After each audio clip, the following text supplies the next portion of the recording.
हम बात करेंगे प्रोफेसर दीपक पवार से। प्रोफेसर दीपक पवार जी, आपका इंडिया न्यूज़ पर बहुत बहुत स्वागत है। पहला सवाल मेरा आपसे यही है कि क्या मराठा आंदोलन अभी खत्म हुआ है? इस बारे में आप क्या कहेंगे? मराठा आरक्षण के लिए जो आंदोलन मुंबई में हुआ उसकी समाप्ति कल हुई और मुझे लगता है कि जिस तरह की अरेंजमेंट, जिस तरह का विचार सरकार ने और आंदोलकों ने किया था, उसमें जो चीज़ें आंदोलकों को चाहिए थी, उनकी डिमांड्स थी, वो सारी डिमांड्स फुलफिल हुई ऐसा मुझे लगता नहीं है। लेकिन इस आंदोलन का एक महत्वपूर्ण हिस्सा ये भी रहा है कि मुंबई शहर में जब इतने बड़े पैमाने पे मराठा समाज के एजिटेटर्स, आंदोलक यहाँ पर आए हैं, तो उनके यहाँ पर आने से कुछ लोगों को काफ़ी तकलीफ हुई ऐसा दिखता है। लोगों को लगा कि इन लोगों में सिविक सेंस नहीं है, लोगों को लगा कि इन लोगों का मुंबई पर अधिकार है क्या, विशेषतः दक्षिण मुंबई पर, साउथ मुंबई पर इनका अधिकार है क्या। इस तरह की एक भावना मीडिया ने भी काफ़ी पैमाने पे प्रस्तुत की, यहाँ के कुछ पॉलिटिकल पार्टीज के लोगों ने प्रस्तुत किए। और इस आंदोलन का एक महत्वपूर्ण परिणाम मुझे यह दिखता है कि आरक्षण की लड़ाई या मराठा समाज के अन्य सवालों की लड़ाई चलती रहेगी, लेकिन मराठा समाज को और महाराष्ट्र के ग्रामीण इलाकों में से मुंबई आने वाले जो लोग हैं, उनको ये पता चला है कि मुंबई शहर जो लोगों ने लड़के उनको मिला है 1960 में, उस मुंबई शहर पर अपना क्लेम मराठी समाज का, मैं मराठा समाज का नहीं कह रहा हूं, मराठी समाज का, जिसमें मराठा है, ओबीसी है, ब्राह्मण है, दलित है, मराठी मुसलमान है, मराठी क्रिश्चियन है, इन सब लोगों को इस शहर पर और इस राज्य के सारे विकसित इलाकों पर अपना क्लेम बनाए रखना कितना जरूरी है, ये बात मराठा आंदोलन ने पूरे महाराष्ट्र के लोगों के ध्यान में लाई है। ये मुझे इस आंदोलन की सबसे बड़ी उपलब्धि लगती है। दीपक जी, एक बात बताइए, ये जो आंदोलन हुआ,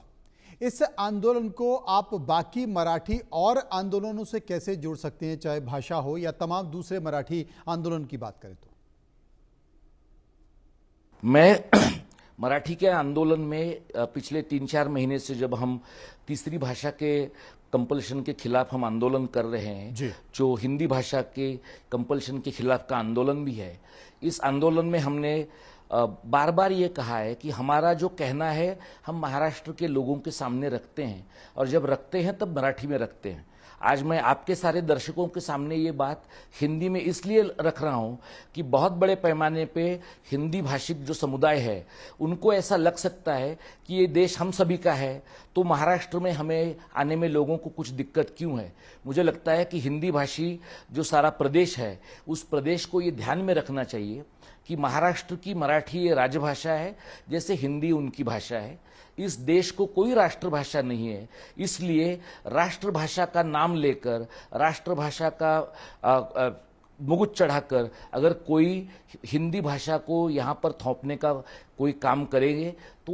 उस थोपने की सारी प्रक्रिया को महाराष्ट्र में विरोध होगा। हम इस राज्य में हिंदी भाषा के बारे में काफ़ी उदार भावना लोगों ने रखी है। लोग हिंदी सीखते हैं, हिंदी पढ़ते हैं, स्कूलों में पढ़ते हैं, फिल्में देखते हैं, वेब सीरीज देखते हैं। इतना ही नहीं, यहाँ पर हिंदी राष्ट्रभाषा प्रचार समिति का भी काम चलता है। मैं आपके माध्यम से हिंदी भाषी सारे समुदाय को और सारे दर्शकों को भी ये बताना चाहता हूँ कि अगर इस देश को कोई राष्ट्रभाषा ही नहीं है और हिंदी केंद्र सरकार के कामकाज की भाषा है, तो हमें अगर महाराष्ट्र में या देश के किसी इलाके में लोगों को हिंदी पढ़नी है, तो उसे केवल हिंदी भाषा प्रचार कहा जाना चाहिए, ना कि हिंदी राष्ट्रभाषा प्रचार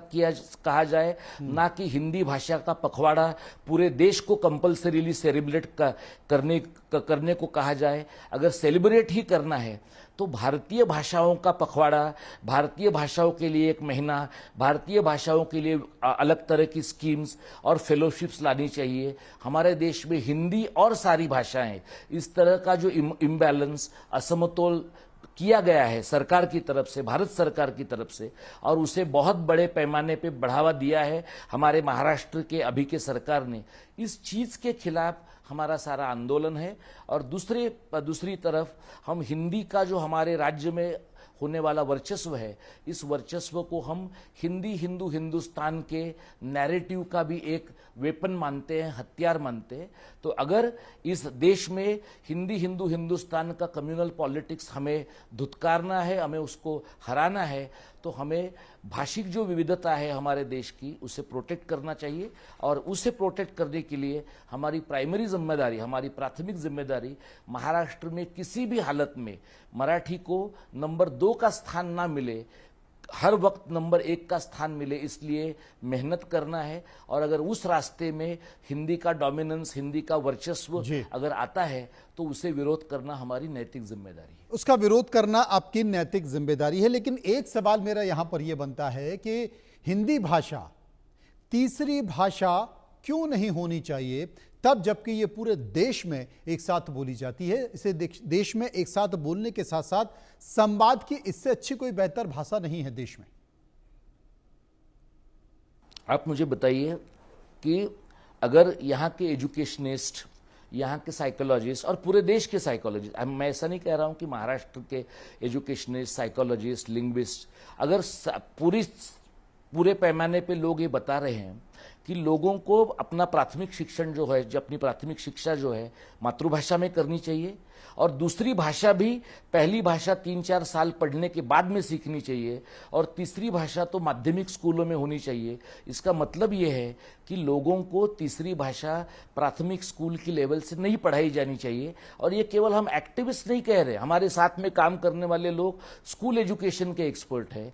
चाइल्ड साइकोलॉजी के एक्सपर्ट है, लिंग्विस्टिक्स के एक्सपर्ट है। इन सारे लोगों के कहने से हमारा ये स्पष्ट कहना है कि लोगों को पहली भाषा ही ठीक से पढ़ाई जानी चाहिए, दूसरी भाषा उसके बाद में, और तीसरी भाषा 7वीं 8वीं के बाद में या कम से कम 5वीं के बाद में पढ़ाई जानी चाहिए। और अगर तीसरी भाषा पढ़ाना महाराष्ट्र सरकार को और उनके पीछे रहने वाली जो काउ बेल्ट की सारी पॉलिटिकल ताकत है, ब्यूरोक्रेटिक ताकत है, उनको अगर लगता है और तीसरी भाषा पढ़ाना इतना ही उनको अहम बात लगती है, तो पहले उनको उत्तर भारत के सारे राज्यों में मराठी को तीसरी भाषा के तौर पर पढ़ाया जाना चाहिए, क्योंकि वहाँ के लोगों को महाराष्ट्र में आकर एम्प्लॉयमेंट ढूंढनी है, महाराष्ट्र के लोगों को वहाँ पर जाकर एम्प्लॉयमेंट नहीं ढूंढनी है। और वैसे भी मराठी लोग जिस भी राज्य में जाते हैं वहाँ पर की वहाँ की जो भाषा है वो सीखने में काफ़ी तत्पर होते हैं। उत्तर भारत के लोगों के जैसे महाराष्ट्र के लोगों की अहंकार की भावना नहीं है। तो तीसरी भाषा इसलिए नहीं होनी चाहिए क्योंकि ये चाइल्ड साइकोलॉजी के खिलाफ है। और अगर तीसरी भाषा पढ़ानी ही है, किसी को बहुत कंपल्सरीली पढ़ानी है, तो पहले आप अगले 10 साल तीसरी भाषा के तौर पे हिंदी पढ़ाइए, उसके बाद में मराठी, यहाँ पर मराठी पढ़ाइए उत्तर भारत में, फिर यहाँ पे हिंदी पढ़ाने के बारे में हम निश्चित